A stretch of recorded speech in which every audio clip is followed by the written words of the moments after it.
जी बच्चों, तो आज हम पढ़ रहे हैं kinetic theory of an ideal gas which is from the chapter kinetic theory of gases. ठीक है।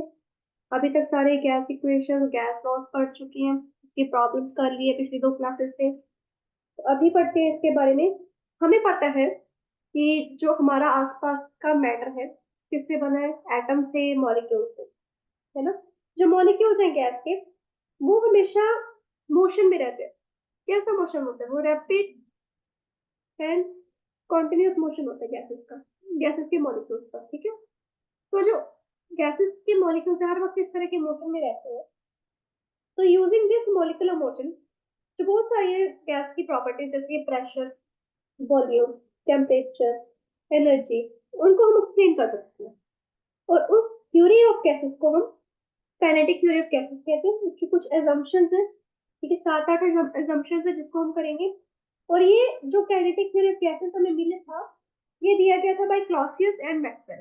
This was given by Clausius and Maxwell. उनके द्वारा ये इक्वेशंस प्रोवाइडेड है। तो कुछ assumptions देखते हैं इसमें क्या क्या है। assumptions को अच्छे से आपने याद रखना है, इसके बेसिस पे क्वेश्चंस आ जाते हैं। फर्स्ट assumption है कि जो सारी की सारी गैसेस है, all gases consist of molecules. ये तो हमें पता ही है, ये मैंने अभी आपको बताया कि सारी की सारी गैसेस जो मॉलिक्यूल से बनी है। जो मॉलिक्यूल्स हैं वो कैसे हैं? The molecules are the molecules are rigid। ये molecules जो rigid है, एक मिनट इसको इरेज कर दूं। सॉरी, molecules rigid है, इलास्टिक स्फीयर्स है, elastic spheres identical in all respect, सब तरह से के आइडेंटिकल होते हैं। बेसिकली हल्के से स्फेरिकल होते हैं, पूरे स्फीयर नहीं होते। ठीक है। थोड़ा बहुत इनमें डिफॉर्मेशन होती है, डिफॉर्मेशन थोड़ा सा चेंज होता है स्फीयर से, बट स्फेरिकल ही होते हैं बहुत हद तक। For a given gas, and different for different gas. कोई और गैस का किसी और तरीके से दिखाएंगे, डिफरेंट गैस।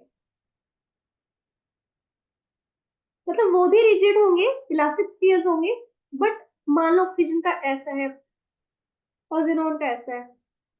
नहीं, ऐसे नहीं होगा। मॉलिक्यूल इज लाइक, आप क्या ले रहे हो? आप NH3 ले रहे हो, आप O2 ले रहे हो, और आप H2 ले रहे हो। इस तरह से कॉम्बिनेशन में अलग अलग तरीके से हो जाते हैं। ठीक है। अब आगे देखते हैं जो साइज है मॉलिक्यूल का, वो कैसा है। सेकेंड assumption जो है, साइज ऑफ मॉलिक्यूल पे, साइज ऑफ मॉलिक्यूल, ये बहुत ही छोटा होता है, नेग्लिजिबल होता है as compare to the average distance between the molecule. Size of molecule is negligible, किसकी कंपैरिजन में? Negligible as compare to the, as compare to the average distance between the molecule. ठीक है, ये होता है इसमें। थर्ड assumption क्या है? थर्ड assumption थी कि जो मॉलिक्यूल्स है, कि हर वक्त एक कॉन्टिन्यूस रैंडम मोशन में रहते हैं। किसमें रहते हैं? हर वक्त एक कॉन्टिन्यूस रैंडम मोशन में रहते हैं। ये कभी भी रेस्ट पे नहीं होते, हमेशा मूव करते रहते हैं with one another and with the walls of vessel और कंटेनर जिसमें ये रखे हुए हैं। तो ड्यूरिंग, जब इनकी कोलिजन होती है, जो इनकी वेलोसिटी है वो चेंज कर जाती है अपने मैग्नेटिक डायरेक्शन। मान लो मेरे पास ये वेसल है, उसमें मेरे पास बहुत सारे मॉलिक्यूल्स हैं। ये मॉलिक्यूल पहले इसके पास आया, टकरा के इधर चला गया, इधर टकरा के फिर इधर चला गया, इधर टकरा के इधर चला गया, इधर टकरा के इधर चला गया, तो इधर टकरा के इधर चला गया। ऐसे इसकी मैग्नेटिक डायरेक्शन अब चेंज होता जाता है। ठीक है, वेलोसिटी का, तो velocity, magnitude and direction of velocity changes, magnitude and direction of velocity changes of every molecule. फिर एक मॉलिक्यूल का ये चेंज होता रहेगा, किसी का भी एक जैसा नहीं रहेगा। ठीक है। नंबर 4, जब भी रैंडम मोशन हो रहा है, जो मॉलिक्यूल्स हैं एक दूसरे से कोलाइड करते हैं, विद वॉल्स ऑफ कंटेनर में कोलाइड करते हैं, अच्छा ये चीज तो मैंने इसी में बता दी, ये इसे नहीं आएगा, नंबर 4 में आएगा ये। मैग्नीट्यूड और जो डायरेक्शन है वेलोसिटी वो चेंज होता रहता है, ठीक है। तो नंबर 5 पे आते हैं। जो कोलिजन होते हैं ये परफेक्टली इलास्टिक होते हैं। Collision are perfectly elastic and there are no forces of attraction। अब देखो ये आइडियल गैस की बात हो रही है, तो नो फोर्सेज ऑफ अट्रैक्शन और रिपल्शन, कुछ भी नहीं होता, ना अट्रैक्शन होती है ना रिपल्शन होती है between the molecule, between the molecule. But real gas में ऐसा कुछ नहीं होता, अट्रैक्शन रिपल्शन सारा कुछ देखने को मिलता है, ठीक है। तो सारे के सारे जो इंटरनल एनर्जी होगी गैस की वो कैसी होगी, काइनेटिक। इंटरनल एनर्जी जो होगी सारी की सारी गैस की वो कैसी होगी, काइनेटिक एनर्जी वाली होगी। चाहे वाइब्रेशनल है चाहे रोटेशनल है चाहे कुछ भी है, सिंपल मोशन में है। फिर अगर दो कोलिजन हो रही है, बिटवीन टू कोलिजन, जो मॉलिक्यूल है या तो वो स्ट्रेट पाथ से मूव करता है विद यूनिफॉर्म वेलोसिटी, और वैसे उसे पे मूव करता है और उसको हम मीन फ्री पाथ भी कहते हैं, ठीक है। ये लिख लो, two collision between two collision a molecule moves in a straight path with a uniform velocity, with a uniform velocity, ठीक है। तो एवरेज डिस्टेंस जो कवर किया जाएगा मॉलिक्यूल का बिटवीन जो दो सक्सेसिव कोलिजन होंगे उसको हम मीन फ्री पाथ करेंगे, जो कि हम आगे आने वाले क्लासेस में करेंगे। 7 देखो, जो कोलिजन है वो सारी की सारी क्या है, इंस्टेंटेनियस है, ऑलमोस्ट होती है, वैसे यूजुअली सारी की सारी इंस्टेंटेनियस ही काउंट होती है, क्योंकि इंस्टेंटेनियस मतलब टाइम जिसमें कोलिजन हो रही है वो ज्यादा टाइम तक नहीं रहता, थोड़ी बस कोलिजन हुई, टकराव हुआ, तब इस पीछे इधर टकराव वो इधर गए, इधर टकराव वो इधर गए, इधर टकराव वो इधर गए, ऐसे पता ही नहीं चल रहा, बहुत कम समय में क्या है कोलिजन हो रही है, एज कम्पेयर टू द जो हम टाइम ऑफ फ्री पाथ अगर देखें तो वो कुछ भी नहीं मिलता हमें। लास्ट अजम्पशन देखिए, चाहे जितनी मर्जी मोलिकुलर कोलिजन हो, जितनी मर्जी, चाहे लाख बार, लाख छोड़ करोड़ बार मोलिक्यूल जो कोलाइड कर रहे हैं, कितनी मर्जी हो, तो डेंसिटी होगी वो हमेशा यूनिफॉर्म रहेगी। Density remains uniform through out the gas, पूरी गैस की जो डेंसिटी है वो सेम ही रहेगी, ठीक है, क्योंकि उसको मास और वॉल्यूम से फर्क पड़ रहा है, ना तो मास चेंज हो रहा है कोलिजन से, ना वॉल्यूम चेंज हो रही है, डेंसिटी तो यूनिफॉर्म ही रहेगी, वो कुछ नहीं रहेगी, ठीक है। तो नेक्स्ट टॉपिक आते हैं, pressure exerted by gas, pressure exerted by gas. Thermodynamics जब हमारे पास चैप्टर चल रहा था, हम कह रहे थे कि गैस भी प्रेशर एक्सर्ट करती है, कैसे करती है। अगर मैं kinetic theory of ideal gas लूं, जो मॉलिक्यूल्स हैं गैस के अंदर वो हमेशा रैंडम मोशन में है ना, कॉन्टिन्यूस रैंडम मोशन में आपस में कोलाइड कर रहे हैं, वॉल्स के साथ, वॉल्स ऑफ एटम के साथ कोलाइड कर रहे हैं। जब भी मॉलिक्यूल कोलाइड करता है with the wall, whenever molecule collides with the wall of a vessel, जब भी वे ये जो मॉलिक्यूल है कोलाइड होगा, it returns with changed momentum and equal momentum जो है ट्रांसफर हो जाता है वॉल में, यानी कि मॉलिक्यूल के पास तो होगा न्यू मोमेंटम, मॉलिक्यूल के पास होगा न्यू मोमेंटम, और जो ओल्ड मोमेंटम था मॉलिक्यूल मॉलिक्यूल का, ओल्ड मोमेंटम जो था मॉलिक्यूल का वो ट्रांसफर हो जाएगा वॉल में, ट्रांसफर हो जाएगा वॉल में। तो यहाँ पर ये चीज क्या हो रही है, ये हो रही है कंजर्वेशन ऑफ मोमेंटम, यहाँ पर कंजर्व हो रहा है मोमेंटम, जितना उसने वॉल को दे दिया उतना वापस नया लेके जा रहा है, तो यहाँ पे कंजर्वेशन मोमेंटम हो गया, राइट, ये चीज होगी यहाँ पे। तो देखिए, जब यहाँ पर कंजर्वेशन मोमेंटम होगा तो मैं यहाँ पे न्यूटन का सेकंड लॉ ऑफ मोशन लगा सकती हूँ, सेकंड लॉ ऑफ मोशन लगा सकते हैं, बिल्कुल लगा सकते हैं। जब मैं न्यूटन का सेकंड लॉ ऑफ मोशन देखूंगी तो rate of transfer of momentum होगा टू द वॉल किसके इक्वल होगा, फोर्स के। डीपी ओवर डीटी किया था ना, force because rate of change of momentum कितना होगा। तो देखिए जब large number of molecules collide करेंगे वॉल के साथ, एक फोर्स जो है वॉल के द्वारा भी एक्सर्ट की जाएगी। ये मेरे मॉलिक्यूल है सारे के सारे, इसके ऊपर के मोमेंटम मोमेंटम मोमेंटम मोमेंटम ऐसे करें, मोमेंटम मोमेंटम मोमेंटम, तो बदले में कुछ तो करेगी ना, बेचारा पिट रहा है कब से। ये फोर्स एक्सर्ट करेगी, स्टेडी फोर्स, बहुत तेजी से ये फोर्स इसके ऊपर भी एक्सर्ट करेगी मॉलिक्यूल्स के ऊपर। तो जब ये फोर्स एक्सर्ट कर रहा है per unit area of the wall, force exert कर रहा है इतने एरिया में, फिर इतने एरिया में, ये वाला एरिया भी कर रहा है per unit area of the wall, क्या है वो, प्रेशर। क्या है वो, प्रेशर। तो गैस जो एक्सर्ट कर रहा है प्रेशर किसके कारण, ड्यू टू कॉन्टिन्यूअस कोलिजन के कारण, किसके कारण, कॉन्टिन्यूअस कोलिजन के कारण, collision of its molecules, of its molecules with the walls of vessel, with the walls of vessel। ठीक है, अब इसका एक एक्सप्रेशन भी करते हैं।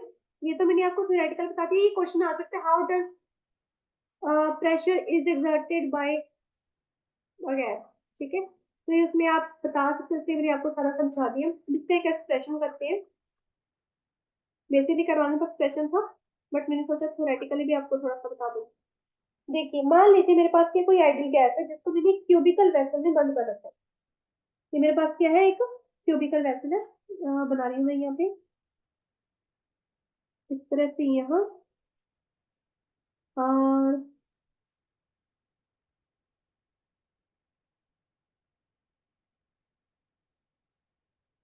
ऐसे ऐसे ऐसे।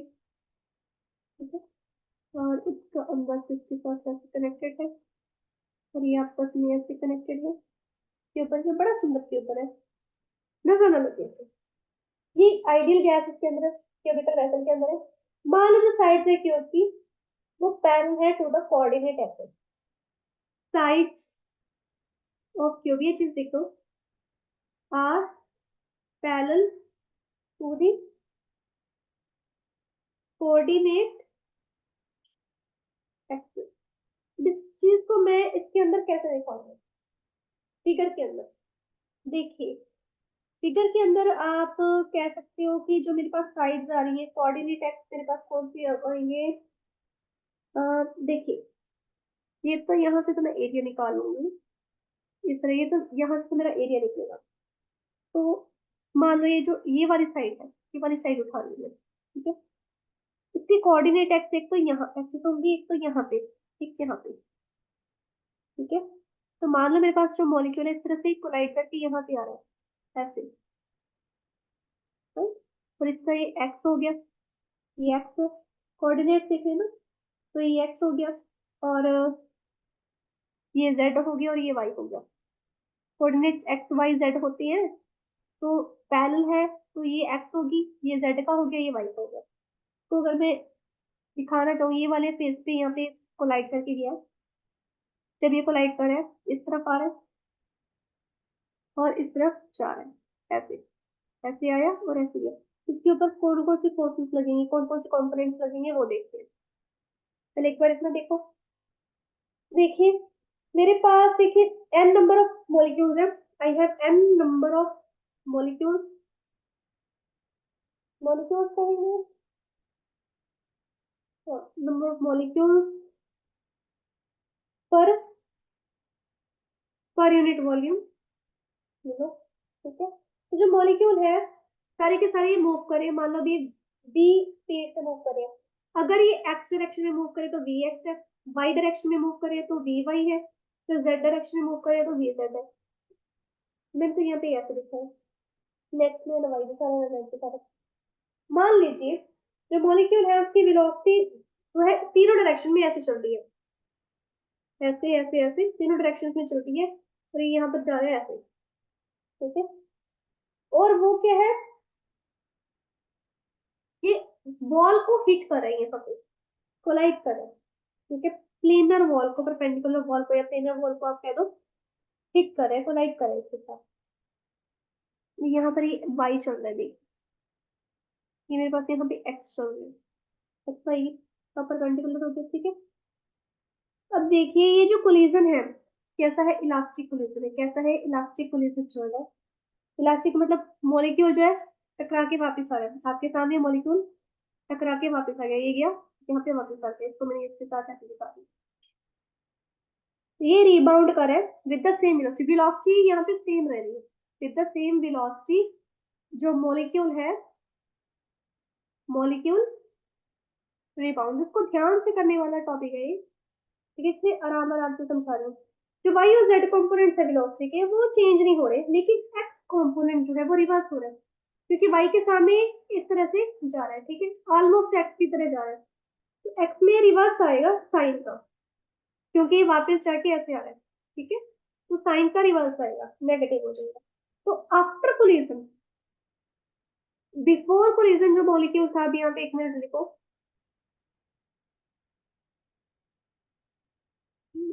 ये चीजों को हटा देते हैं, इसको समझ आ गया आपको। बिफोर कोलिजन जो मॉलिक्यूल की वेलोसिटी थी, जैसे v x, v y, v, है ना, ये कंपोनेंट थे। आफ्टर कोलिजन क्या हुआ, वाई और जेड में तो कोई चेंज नहीं आया, लेकिन वी वाला साइन जो है, एक्स वाला साइन जो है, रिवर्स हो गया, लेकिन नेगेटिव साइन आ गया, क्योंकि वो वापस मुड़ के आ रहा है, रिबाउंड हो रहा है। वेलोसिटी सेम है बट डायरेक्शन ऑपोजिट है, तो चेंज इन मोमेंटम क्या होगा मॉलिक्यूल का, change in momentum, initial minus final minus initial, final ये। अब मेरे पास वाई और जेड में कोई चेंज नहीं है, तो मैं एक्स का ही लूंगी, तो change in momentum delta p ले लेते हैं, that is final minus initial, सिर्फ एक्स में लेंगे, तो मेरे पास आएगा minus v x minus v x, तो माइनस टू वी एक्स आ जाएगा, सॉरी एम भी तो आएगा साथ में, सॉरी सॉरी मैं तो बोली थी मोमेंटम का, सिर्फ इसको ही काउंट कर देंगे, मेरे पास आएगा minus m v x minus m v x, final का ये रहा, इनिशियल का ये रहा, ठीक है, तो minus two m v x, ठीक है, ये मेरे पास चेंज मोमेंटम आ गया। कंजर्वेशन मोमेंटम अगर ले, तो मोमेंटम जो इम्पार्ट हो रहा है पूरा वॉल हर एक कोलिजन में सेम रहेगा, ये हमने पहले पढ़ लिया। तो कंजर्वेशन मोमेंटम के अकॉर्डिंग, कंजर्वेशन ऑफ मोमेंटम के अकॉर्डिंग जो है, जो भी मेरे पास मोमेंटम इम्पार्ट हुआ है to the wall in each place वो सेम रहेगा, तो मेरे पास नेगेटिव वैल्यू यहाँ पे खत्म हो रही है, नेगेटिव वैल्यू यहाँ पे इस कारण कंजर्वेशन मोमेंटम के कारण खत्म होगी, ये नहीं रहेगी। मान लो मेरे पास छोटा सा टाइम इंटरवल आया डेल्टा टी, तो छोटे से टाइम इंटरवल में जो सारे के सारे मॉलिक्यूल थे जो लाइक कर रहे थे विद डिस्टेंस वी एक्स, अब आप कहोगे कि ma'am v y v z कैसे चेंज हुआ, मैं आपको वो भी बता देती हूँ ताकि कोई कंफ्यूजन ना हो। आगे नहीं बढ़ते, पहले इसको देखते हैं। मान लो यहाँ पे मेरे पास मॉलिक्यूल आ रहा है, ये वी एक्स डायरेक्शन इस तरफ है, ये इस तरफ है वी एक्स डायरेक्शन, और इस तरफ नीचे की तरफ इसकी वी वाई चल रही है, और इधर जैसे ऐसे अंदर की तरफ इसकी वी जेड होगी, है ना, ऐसी वी जेड होगी, तभी वापस आ रहा है, वी एक्स का एरो इधर है ना, तो वापस आ रहा है, ये तो इधर हो गया, तो वी एक्स वी वाई नीचे ही था, ये नहीं चेंज हो रहा, ठीक है, वी जेड को आगे लोकेशन लो, वो थर्ड डायमेंशन में, ठीक है, तो ये चीज है, इस कारण इसका नेगेटिव साइन हो गया, ये चीज समझ लो क्यों हुआ है, अच्छे से समझ लो ताकि कोई दिक्कत ना रहे, कोई भी प्रॉब्लम ना आए। अब आगे बढ़ते हैं।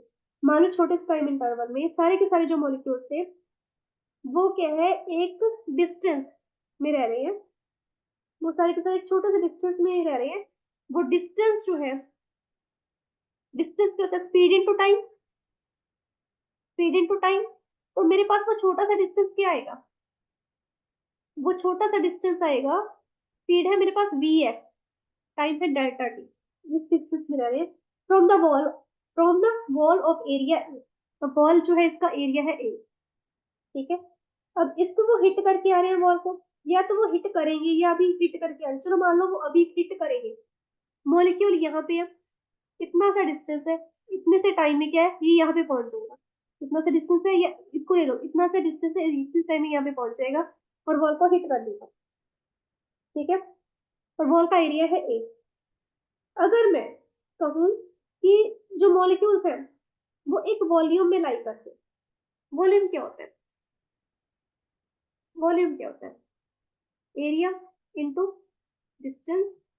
एरिया मेरे पास ए है, डिस्टेंस क्या है? V x delta t.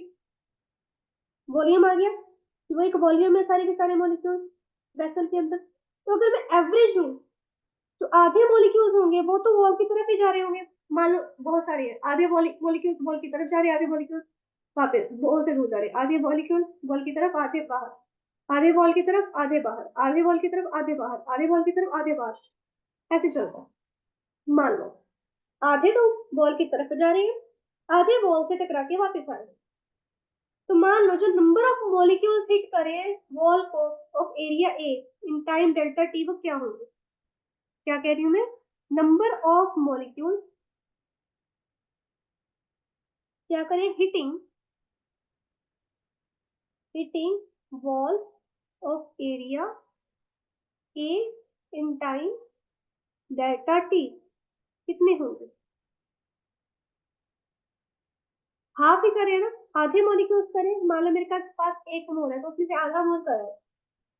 Volume लेंगे A V x delta T times क्या होगा? Number of moles. Number of moles per unit volume कितना होता है? एन।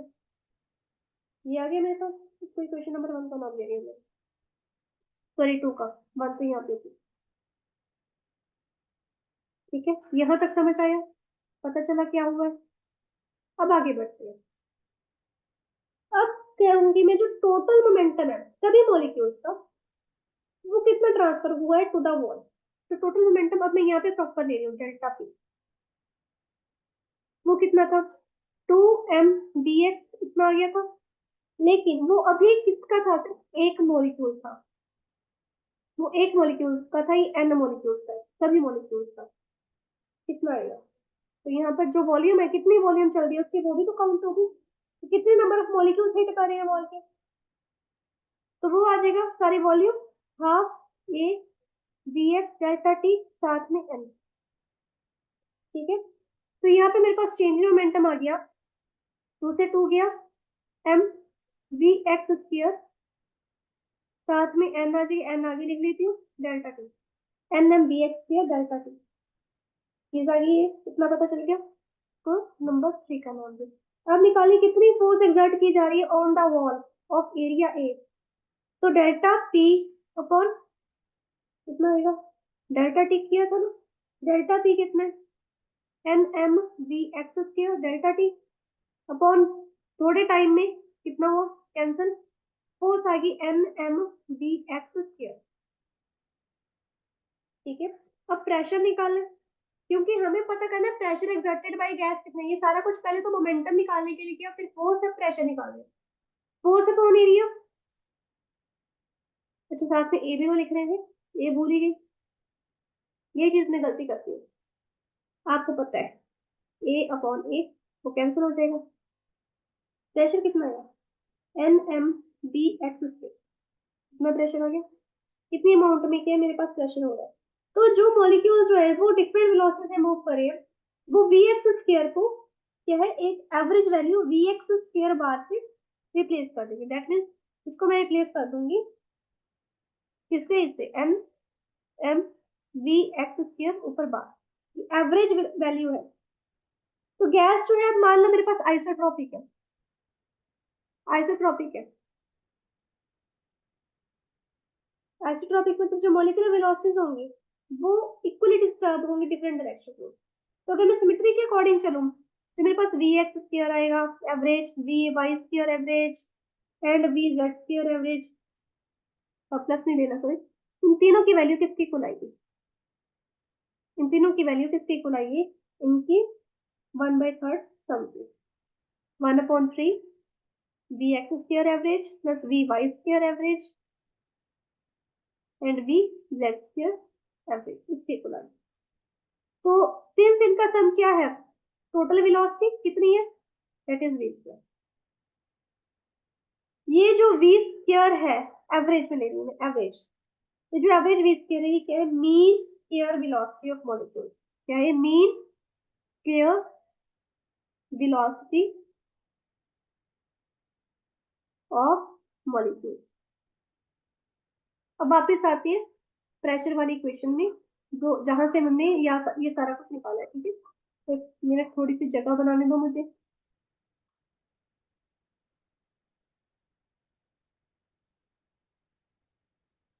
ठीक है, यहाँ पर अगर मैं प्रेशर पे आऊँ, प्रेशर की मेरे पास वैल्यू थी m m v x square average.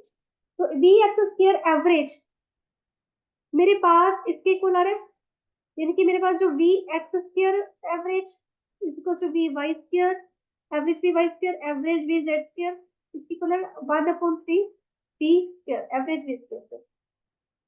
तो यहाँ पे आएगा, यहाँ पे नहीं, तो यहाँ पे मैं इसको रिप्लेस कर दूँ, यहाँ पे आ जाएगा वी एक्स स्क्वायर की बजाय 1/3 m m m m average या mean square velocity, mean square velocity equal आ जाएगा। तो डेंसिटी, डेंसिटी भी देख लेते हैं। ये तो है मेरे पास प्रेशर, ठीक है, प्रेशर। डेंसिटी मैं निकालती हूँ, डेंसिटी होती है मास अपॉन वॉल्यूम। मास है मेरे पास, तो मास में लूंगी एन इंटू एम, है ना। वॉल्यूम मेरे पास 1 है, मास होगा इतना, मोलिकुलर मास है ना, molecular mass times this, one one volume of gas के लिए ले रही हूँ। तो डेंसिटी मेरे पास एन एम भी रह जाएगी इसमें। और जो एन एम अगर मेरे पास डेंसिटी की इक्वल आ रहा है, एन एम मेरे पास आ रहा है डेंसिटी की इक्वल, तो इसको मैं यहाँ पे फिल कर रही हूँ। प्रेशर आ जाएगा 1/3 rho root mean, sorry mean square velocity. तो पास्कल लॉ क्या कहता था, पास्कल लॉ के अकॉर्डिंग जो गैस है वो ट्रांसमिट करती है pressure equally in all direction. तो एक तो मेरे पास इक्वेशन आई है ये वाली, इक्वेशन आई है ये वाली, इसको आप नंबर दे दो स्टार एंड स्टार स्टार। ये दोनों जो इक्वेशंस है, ये pressure exerted by gas in any direction के बारे में बताती है। अब बात करते हैं जो रिलेशन होता है between pressure and kinetic energy पर यूनिट वॉल्यूम का, वो क्या है। अब दोनों का रिलेशन देखते हैं। मेरे पास दो इक्वेशंस पड़ी हैं प्रेशर की, इसके साथ ही हम इसको आगे कंटिन्यू कर लेते हैं। मुझे बस थोड़ी सी स्पेस चाहिए वैसे तो, बट मैं अब सारा ही रेज कर रही हूँ।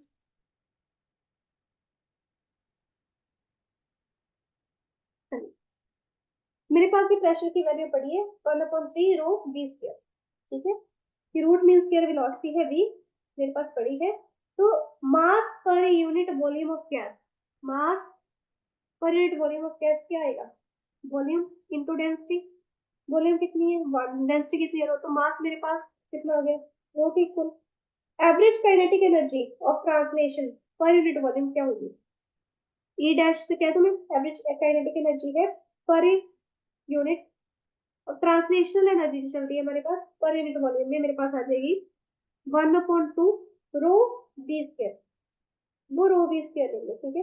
तो प्रेशर भी मेरे पास ये से आ गया, ठीक है, एनर्जी भी आ गई। तो अब यहाँ पे देखिए मेरे पास प्रेशर अपॉन एनर्जी आ जाएगी, यहाँ पे 1/3 rho root mean square velocity की स्क्वायर, 1/3 सॉरी 1/2 रो रूट मीन स्क्वायर वेलोसिटी की स्क्वायर। इस तरह से ये कैंसिल, ये कैंसिल, पीछे क्या बचा, पीछे क्या बचा, पी अपॉन ई मेरे पास आ रहा है, 3 नीचे चला जाएगा, 2 ऊपर आ जाएगा, 2/3, ठीक है। तो आई कैन से जो प्रेशर है मेरे पास 2/3 वैल्यू है एनर्जी की, that means I can say जो प्रेशर है 2/3 वैल्यू एवरेज काइनेटिक एनर्जी पर यूनिट वॉल्यूम की, एवरेज ले लेते हैं हम, एवरेज काइनेटिक एनर्जी, सिंपल वाली नहीं, एवरेज सभी काइनेटिक एनर्जी मिलती है। तो जो प्रेशर एक्सर्टेड बाय गैस होगा वो 2/3 एवरेज काइनेटिक एनर्जी पर translation per unit of energy of translation पर यूनिट वॉल्यूम ऑफ गैस के खिला है, ठीक है। अभी आज इतने ही करते हैं, इसके बेसिस पे एक तो क्वेश्चन देख लेते हैं, एक दो क्वेश्चन देखते हैं, हमारे लिए इजी हो जाएगा। हाँ जी, क्वेश्चन कौन सा है, कौन सा है,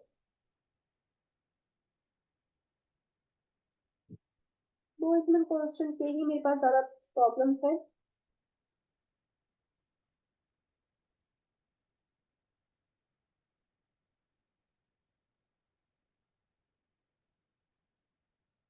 चलिए मान लीजिए मेरे पास क्या है, काइनेटिक एनर्जी है,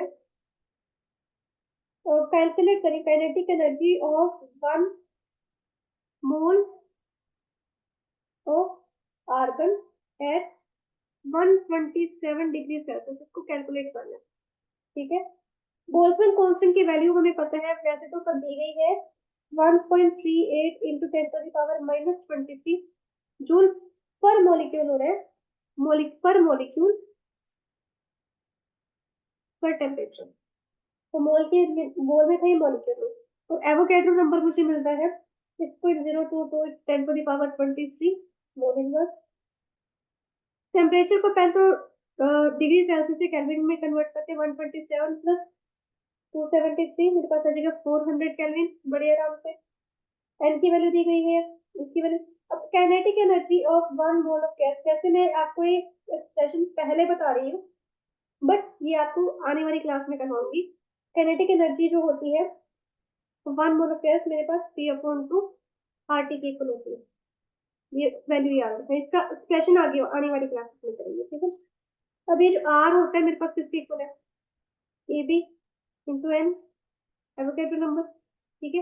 यहाँ पे मैंने कर दिया 3/2 k b m a into 400, 3/2 into 1.38 10⁻⁻23, 6.022 into 10⁻23 into 400, ये तो ये कैंसिल,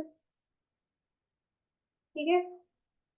2 से जाएगा यहाँ पे 3 पे चला जाएगा, 3.0 समथिंग चला जाएगा, ठीक है। 0 0 और यहाँ पे 7 ऐसे आ जाएगा। इनको आपस में मल्टीप्लाई कर दीजिए, अगर मल्टीप्लाई करेंगे तो 4988.2 जूल मिल जाएगा आपको, ठीक है। तो आज इस क्लास में इतना ही करते हैं, नेक्स्ट क्लास में करेंगे काइनेटिक इंटरप्रिटेशन ऑफ टेम्परेचर, जिसमें मेरे पास एवरेज काइनेटिक एनर्जी की मैंने अभी आपको वैल्यू करवाई है, वो भी आएगी। और इसके बाद आप करेंगे next topic which is derivation of gas laws. Gas laws पहली वाली क्लास में की थी, 01 क्लास में की थी, लेकिन उनकी प्रॉपर डेरिवेशन नहीं थी, रूट मीन स्क्वायर वेलोसिटी के साथ। अब रूट मीन स्क्वायर वेलोसिटी के साथ उनको डिराइव करेंगे आने वाले क्लासेस में। मैक्सवेल की स्पीड डिस्ट्रीब्यूशन, उसके क्वेश्चन, एंड देन आगे बढ़ते जाएंगे, ठीक है। That is up for today.